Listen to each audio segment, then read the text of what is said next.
I said this the other day, nobody knew what I was talking about. I don't get up in a tower and coach from up there, you know. A lot of my young coaches.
In as well because I've got ties for being a Tulane for 8 years. So, you know, you got to do a good job of talent evaluation, and it's different now. Tulane had different, you know, things you had to look at than the University of Houston or Sam Houston State or whatever. It's got to fit your university and institution and your location. You know, so you know, I think we do a good, excellent job of identifying and then gathering that information, talking to the high school coach. One of the reasons why I admire high school coaches so much, they have to take the guys that are walking the hallway. We get to pick our guys. You know, same thing in the NFL. We get to pick our guys. So I tell my coaches all the time, you bring in a problem, that's on you. You know, we got to do a good job of understanding that maybe this guy's not going to fit in our culture at the University of Houston. So gathering that information, not just from the head coach, assistant coaches, counselors, you know, I've been around for a long time, and I probably know somebody that was at that school at some point in time, or maybe their kids are playing. You know, right now I've got my fourth father-son combo playing for me at the University of Houston right now. So, you know, we just really try to dig into it and find out if they're going to, you know, be a fit at our place. Willie, earlier, Eric Morris was up there talking about having spreadsheets in Excel and sort of going through the roster and how they manage rev share. What's it been like for you and your roster in terms of those decisions that have to be made about, you know, who gets what with the whatever amount of percentage you have of the rev share? You know, you want to be fair. I'm glad I'm entering my second year because, you know, you want to reward the kids that are in your program, you know, first and foremost. You know, and I wasn't really able to do that last year because we had a lot of holes to fill like came in later and some kids were gone and things like that. I didn't even get a chance to meet a lot of them. So, you know, you want to definitely help out the guys that are showing it in the Big 12. You know, that are successful and can play for you in the Big 12. So we've only got a couple of us that sit and talk. My coaches have no idea what anybody's getting. You know, it's me and two other guys. And, you know, we talk about it and we manage it and make sure we stay under the cap. You know, I was talking to Dorian Williams. I told him, you know, you're still playing, you'd be making a lot of money. I was talking to Tim Flanders about that.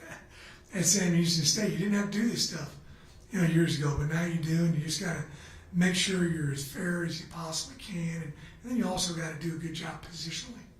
You know, you got to find out, you know, you you got X number of guys playing wide out, tight end, tight quarterback, etc. And, you know, probably a few years ago you might have had 6 guys on scholarship at quarterback, and now you might only have 4 because of the financial situation. Then you got to practice smart. You know, you can't. You got to make sure you don't have quite as many guys on the squad as what you had in the past. Also, We heard a term that we need to take whenever here, dead money.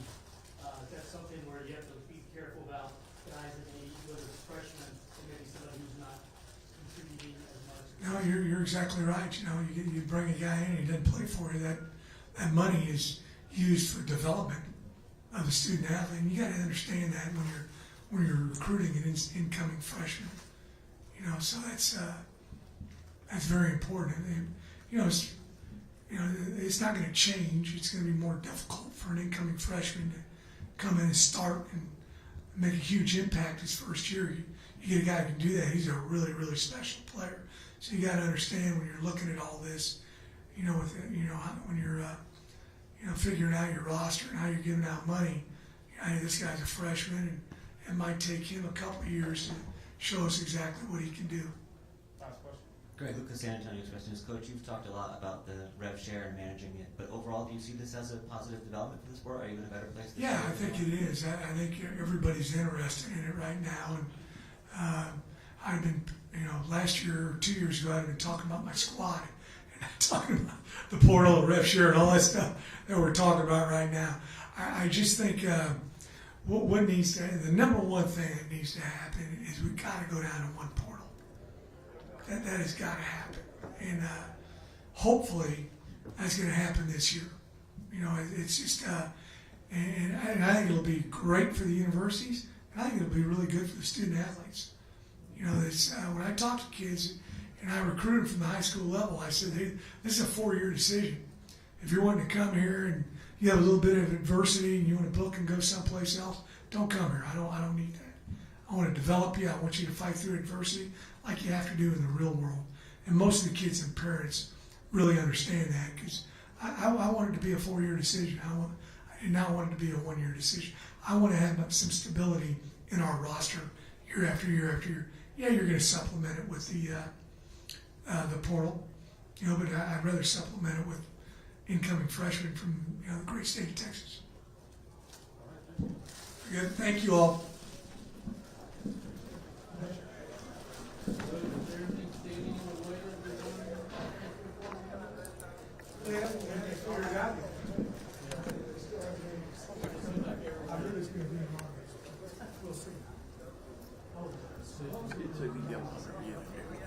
It took you that long to get everything in? They don't have Wi-Fi in here? No. Oh yeah, you don't have a live view right now. No. They were like, oh, we made your You literally so you basically have to export it and we transfer everything to them, or Yeah, well, no, I'm just going to go back to the office and just put it in the server. Yeah. But the news needed that thing about Jasper, so okay. All right, guys. Next up, we'll have Coach Steve Sarkisian of Texas. Coach Sarkisian is entering his 5th season as head coach at the University of Texas, where last year the Longhorns finished there it is. with a 13-3 record and first place in the Big 12 while winning the Peach Bowl.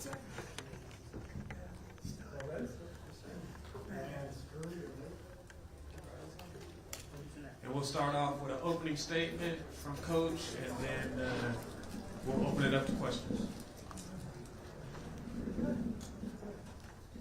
All right.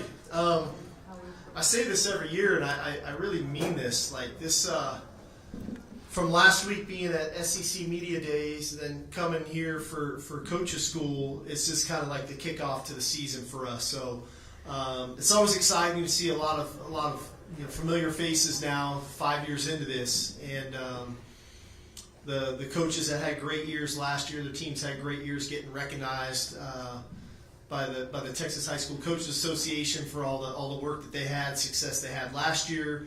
Obviously, everybody here is excited about their upcoming seasons. A lot of great coaches, a lot of great teams, and it's a really cool opportunity to be together with all of the head coaches from the other universities in the state of Texas, and because we've all got a part to what makes football so special in our state. And so it's always an honor and a privilege to be here to represent the University of Texas. And but like I said, this is always kind of to me like the kickoff. We're about to get started now, which is obviously exciting.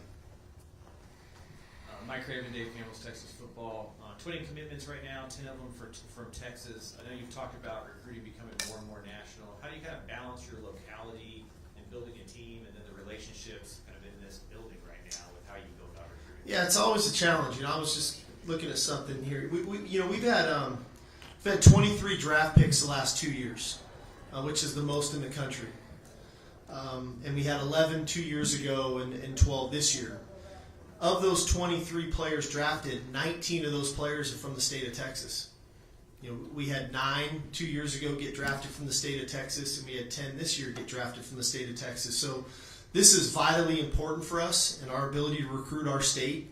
But like anything, I think one of the challenges is where do you draw the fine line of we have to make sure that we're recruiting a roster that can compete for national championships. But at the same token, make sure that we're continually recruiting the best players in the state of Texas, and we don't get to sign them all. And there's a lot of really good schools in our own state, and I've touched on this numerous times. I think as much as people view us and maybe some other schools in our state for recruiting out of the state, I think a lot of schools are recruiting in our state as well, and a lot of players are a lot more apt to leave the state. And it's going to be something I talk about here today that I think we all.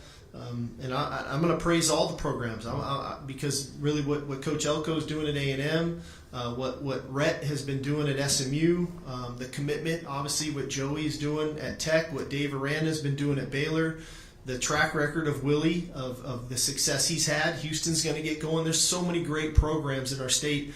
I don't know that kids need to leave, but I do think that kids need guidance of why they should stay.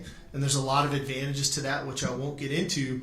But our boat's not different than most. At the end of the day, our job is to recruit the best roster that we can, the character of kids with the talent that they have that put us in a really good position to compete and to compete for championships. And so I would love not to have to leave our state, but inevitably, history tells me we're not going to sign all the best players every year from the state of Texas. Some are going to go to other schools within our state. Some are going to leave. And at that point, we then have to go, kind of find them in other places. And to think that, I think few years ago we were playing from behind with that mindset. We've shifted our focus a little bit to be a little bit more aggressive, but that's just the reality of the state of recruiting right now. I wish we could corral it a little bit better than we have. And that's going to be a goal of mine over the next 12 to 24 months as we continue to, we've always had short-term goals, but long-term goals. How do we corral the state better than we have? And I don't think it's just the University of Texas. I think it's all the schools involved to make that happen. I think there's responsibility on our end. I think there's responsibility from the high school coaches to do that. Because I think we would all love for the players that play high school football in the state of Texas to go to one of our schools. And to have success and to compete for championships and to graduate from college and to get drafted into the NFL. And so I do think that we're putting a product on the field that models that, and we have numbers to back that up, but now we've got to recruit that way as well. Hey Steve, Kirk Bowles, Houston Chronicle. As you get ready to report in a week or so, does this season coming up feel any different than the last few? And would you prefer to be ranked number one, or would you rather not be? I don't really care about the rankings. Truth be told, I've sat up here and said the rankings don't matter when we weren't ranked very highly, and I don't think that's going to change if we are ranked higher. Preseason rankings are great, and I say they're great for the fans and they're great for the popularity of our sport. It keeps the conversation of college football on the forefront of people's minds and the media and things of that nature, right? And I think that that's awesome for our sport, and that the fact that we're talking about week one matchups and all those things, but in reality they don't matter. What we do on the field, the way we perform, is going to be ultimately what dictates how our season goes. And so that part doesn't hit me too much that way. I'm excited about this season. And it is a little bit different because the reality of it is, I think I have one player left on our roster that was 5-7, and that's Michael Taft. And the majority of the players on our roster, the big bulk of the players on our roster, don't know anything but playing in conference championship games, going to the college football playoff, and playing in the semifinals. And so different challenges, right? Where early in our years we were trying to convince our guys that we were worthy of winning and the work that we've put in. Now it's making sure that we've got the right mindset going into a season and reminding them of where we've come and how far we've come from where we were, but not making them feel bad about where we're at today, because there's been a lot of hard work and time and effort put into this on coach's part, on their part, administration's part to get us to this point. But it's an exciting time. I like our team. I like the hunger of this team. I like the energy. It's youthful. They're connected, and that part's always fun for me when you get ready to go to training camp. Yeah, Jeff Howell on Texas Football Soccer. I was just wondering if you comment on the uniqueness of not having a game before the big non-conference game against Ohio State, and for you from whether it's camp structure, game planning, getting ready for that big one right out of the gate, on top of the fact that that's the last team you played, just the uniqueness of the opener. Yeah, I've been down this road a couple different times throughout my career. This is probably the most daunting challenge of a first game, because some of those games were neutral sites type games. Really early in my career, way back in 2003, we opened at Auburn when I was at SC, and that was a heck of a challenge. We had a new quarterback, Matt Leinart, and we had a couple freshman running backs, Reggie Bush, Lendell White. Like, we were a young team, and we had a great defense that year and found a way to win on the road against it might have been preseason #1 team in the country at the time in Auburn. And so you just try to tap into kind of those things throughout your career that you've been through, and then how can you benefit from that? For us, historically, what we've done, and I don't mind getting into this, the first 2.5 weeks or